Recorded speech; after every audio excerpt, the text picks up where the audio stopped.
चलिए आगे बढ़ते हैं। अब थोड़ा जो सियासत की बात कर लेते हैं। पश्चिम बंगाल छोड़कर टीएमसी दिल्ली में आ चुकी है और प्रधानमंत्री मोदी को टारगेट कर रही है।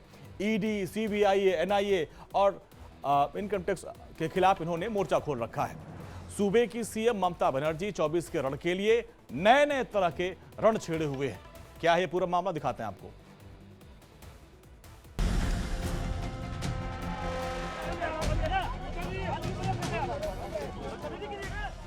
हंगामा है, प्रदर्शन है, विरोध है, तृणमूल कांग्रेस के सांसद हैं। ये बंगाल की तस्वीरें नहीं हैं बल्कि राजधानी दिल्ली की हैं, जहां दीदी के दूत ईडी, सीबीआई, एनआईए के खिलाफ धरने पर बैठे हैं। दिल्ली में दंगल छेड़े हुए हैं, केंद्रीय एजेंसियों के खिलाफ प्रदर्शन जारी है, लेकिन इस प्रदर्शन की आड़ में दीदी किस पर टारगेट साध रही हैं, ये हर कोई जानता है। ईडी, इनकम टैक्स सब सेंट्रल एजेंसी को बीजेपी का ब्रांच ऑफिस मानता है और वो सोचते हैं सच्ची में कि मोदी है तो मुमकिन है, तो वो जो जी चाहे कर सकते। मोदी बाबू और अमित शाह का मन मर्जी, बीजेपी का मन मर्जी, एनआईए, सीबीआई, ईडी और इनकम टैक्स चल रहा है और सब अपोजिशन को डिस्टर्ब कर रहा है ताकि वो ढंग से शांति से इलेक्शन ना लड़ सके। पिछले 18 घंटे से ज्यादा समय से तृणमूल कांग्रेस के सांसद दिल्ली में धरना दे रहे हैं। पहले यह धरना चुनाव आयोग के दफ्तर के बाहर किया जा रहा था, लेकिन इसके बाद पुलिस ने सभी नेताओं को मंदिर मार्ग थाना ले आई, लेकिन यहाँ भी उनका ये धरना खत्म नहीं हुआ। राजधानी में टीएमसी सांसदों का हाई वोल्टेज ड्रामा जारी है, तो दिल्ली पुलिस के मुताबिक किसी भी तृणमूल कांग्रेस के नेता को रोका नहीं गया, बल्कि दीदी के नेता जबरन थाने में बैठे हैं।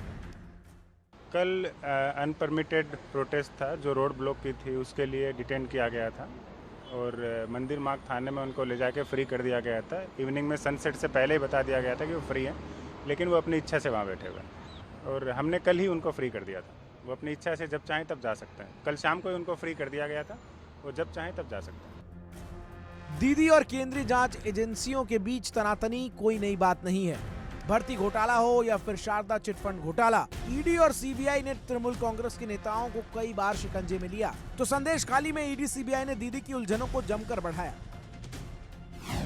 5 जनवरी 2024 को शाहजहां शेख के घर जांच करने गई ईडी की टीम पर हमला हुआ। शाहजहां शेख पर 10,000 करोड़ के राशन घोटाले में हाथ होने का आरोप है। इसके बाद 8 फरवरी को संदेश खाली की महिलाओं ने यौन उत्पीड़न के साथ जमीन हड़पने का आरोप भी शाहजहां शेख पर लगाया था।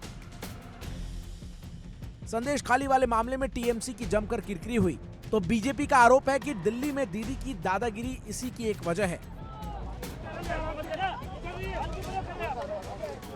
किस बात का प्रदर्शन ये लोग कर रहे हैं इलेक्शन कमीशन के सामने?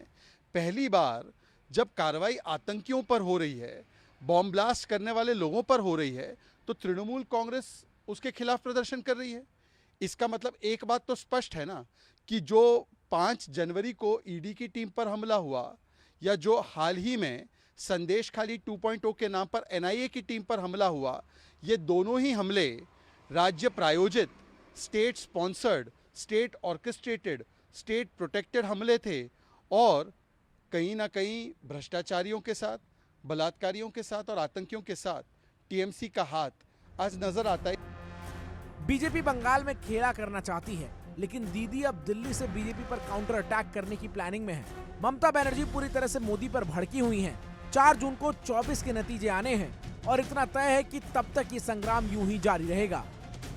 Bureau report, India daily live.